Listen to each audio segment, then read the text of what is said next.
एक गांव में नन्हे नाम का मूर्ति बनाने वाला अपनी पत्नी कामिनी के साथ रहता था। नन्हे बहुत ही अच्छी मूर्तियां बनाता था। उसकी सभी मूर्तियां बनते ही बिक जाती थी। एक दिन नन्हे अपनी दुकान पर बैठा मूर्ति बना रहा होता है। तभी वहाँ एक साधु आते हैं। अरे बेटा, मुझे एक शिव भगवान की मूर्ति दे दो। मुझे मुझे पूजा के लिए चाहिए। साधु के मुंह पर इतना तेज होता है जैसे वो खुद ही भगवान का अवतार हो। उन्हें देखकर नन्हे बोलता है, हाँ बाबा, क्यों नहीं। आप दुकान में आकर जो भी मूर्ति अच्छी हो ले जाओ। फिर बाबा दुकान में जाकर एक मूर्ति ले लेते हैं और नन्हे को पैसे देने लगते हैं। ये देख नन्हे बोलता है, अरे बाबा, आप ये क्या कर रहे हैं? ये पैसे मुझे नहीं चाहिए, आप वापस रख लो। भला साधुओं से पैसे कैसे ले सकता हूँ मैं? मुझे पाप लगेगा। तू बहुत ही अच्छा इंसान है बेटा। भगवान तुझे हमेशा खुश रखे और हर बुरी बला से बचाए। ऐसा कहकर साधु बाबा वहाँ से चले जाते हैं। एक रात नन्हे साइकिल पर अपनी दुकान से वापस घर आ रहा होता है। तभी नन्हे की साइकिल की टायर पंचर हो जाती है। नन्हे साइकिल से उतर जाता है। अरे आज तो बहुत ही ज्यादा रात हो गई है। ये रास्ता तो बहुत ही ज्यादा खतरनाक है। ऐसा कहकर नन्हे पैदल ही घर की ओर चल पड़ता है। तभी उसे एक लड़की की आवाज सुनाई देती है, बचाओ बचाओ, ये मेरी गर्दन काट रहे हैं, मुझे बचाओ, मुझे बचा लो। नन्हे आवाज सुनकर घबरा जाता है और साइकिल छोड़कर भागने लगता है। नन्हे भागते भागते घर पहुंच जाता है। नन्हे को यूं हफ्ता देख कामिनी बोलती है, क्या हुआ जी, आप ऐसे क्यों हाफ रहे हो? इतना तो तुम तब भी नहीं हाफे थे जब मेरे भाई तुम्हें पीटने के लिए ढूंढ रहे थे। कामिनी की बात सुनकर नन्हे को गुस्सा आ जाता है और वो गुस्से में बोलता है, तुझे तो बस दांत दिखाना आता है। अरे मेरे पीछे चुड़ैल पड़ गई थी डायन। अगर मैं नहीं भागता तो वो मुझे मार डालती, समझी? नन्हे की बात सुनकर कामिनी हंसती है और बोलती है, अच्छा तुम्हारे जैसे के पीछे भी लड़कियां पड़ती हैं। चलो अब मुझे मत बनाओ, चलो चलो चलकर खाना खा लो। फिर नन्हे और कामिनी खाना खाकर सो जाते हैं। नन्हे डर की वजह से अब रोज जल्दी घर चला जाता था, लेकिन एक दिन नन्हे को फिर से देर हो जाती है। नन्हे उसी जंगल के रास्ते घर वापस आ रहा होता है। तभी उसे वही आवाज सुनाई देती है, बचा लो मुझे, ये मेरी गर्दन काट रहा है, बचा लो मुझे। ये तो वही आवाज है। लगता है इस चुड़ैल की गर्दन अभी तक नहीं कटी और ये मेरी गर्दन काट कर ही मानेगी। इससे पहले ये कुछ करे, मुझे यहाँ से भाग लेना चाहिए।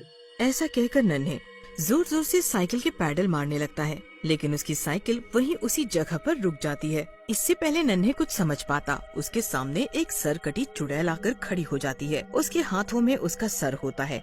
वो नन्हे से बोलती है, मैंने तुझे कितनी आवाजें दी लेकिन तू मेरे पास नहीं आया। ये देख, वो शैतान मेरी गर्दन काट कर चला गया, लेकिन ये सर जुड़ सकता है। तू इसे उठाकर मेरी गर्दन पर रख दे। लेकिन चुड़ैल को देखकर नन्हे डर के मारे बेहोश हो जाता है। चुड़ैल नन्हे को देखकर बोलती है, ये सब लोग इतना घबरा क्यों जाते हैं मुझे देखकर? मैं तो सिर्फ इन्हें अपना सर जोड़ने को बोल रही हूँ। अगले दिन बेहोश पड़े नन्हे को गोपी नाम का गांव वाला देखता है और बोलता है, अरे ये तो नन्हे हैं, लेकिन ये यहाँ क्यों सो रहा है?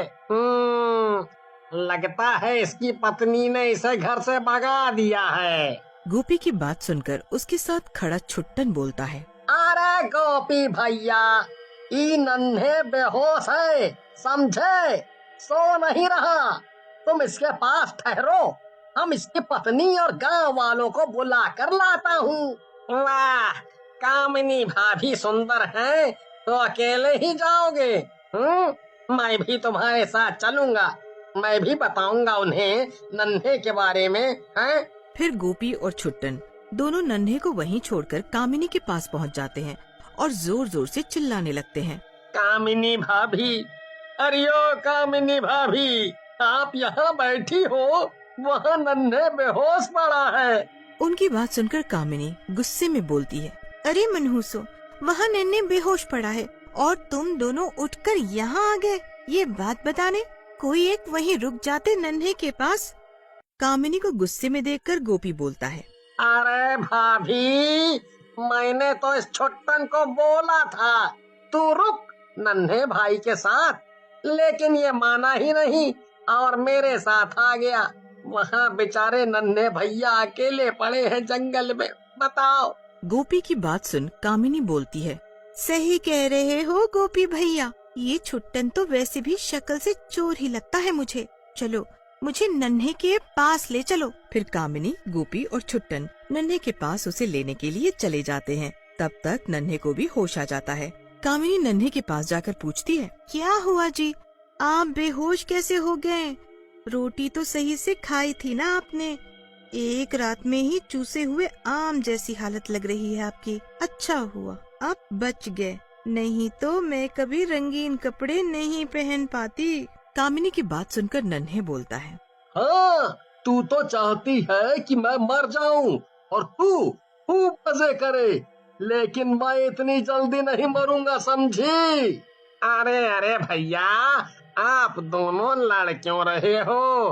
हैं? अरे लड़ो मत और बताओ आप बेहोश कैसे हो गए? फिर नन्हे उन तीनों को अपने साथ हुई घटना के बारे में बताता है, जिसे सुनकर छुट्टन हंसने लगता है और बोलता है,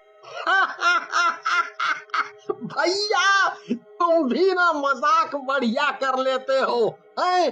कमजोरी की वजह से बेहोश हो गए और हमें बता रहे हो चुड़ैल देख ली। नन्हे उन तीनों को यकीन दिलाने की बहुत कोशिश करता है, लेकिन वो तीनों उसकी कोई बात नहीं मानते। फिर नन्हे बीमार हो जाता है और कई दिनों तक घर से नहीं निकलता। एक दिन कामिनी नन्हे के पास आती है और बोलती है, अजी सुनते हो, गांव वाले आज बातें कर रहे थे कि गांव में कोई सरकटी चुड़ैल घूम रही है और लोगों को मार भी रही है। कामिनी की बात सुनकर नन्हे हंसने लगता है और बोलता है, देखा, मैं जब कह रहा था तब किसी को यकीन नहीं आ रहा था, अब आया मजा। मैंने सच में चुड़ैल देखी थी। हाँ ठीक है, तुमने देखी थी मान गई, लेकिन कहीं वो चुड़ैल हमें भी न मार डाले। मुझे तो बहुत डर लग रहा है, अब कहीं वो हमारे घर न आ जाए। फिर उसी रात जब कामिनी और नन्हे अपने घर में सो रहे होते हैं, तभी घर के दरवाजे पर जोर जोर से दस्तक होती है। शोर सुनकर कामिनी उठ जाती है। अब कौन आ गया इतनी रात को यहाँ? मुझे लगता है इन्हीं का कोई रिश्तेदार होगा। जब से बीमार हुए हो ये घर तो होटल ही बन गया है।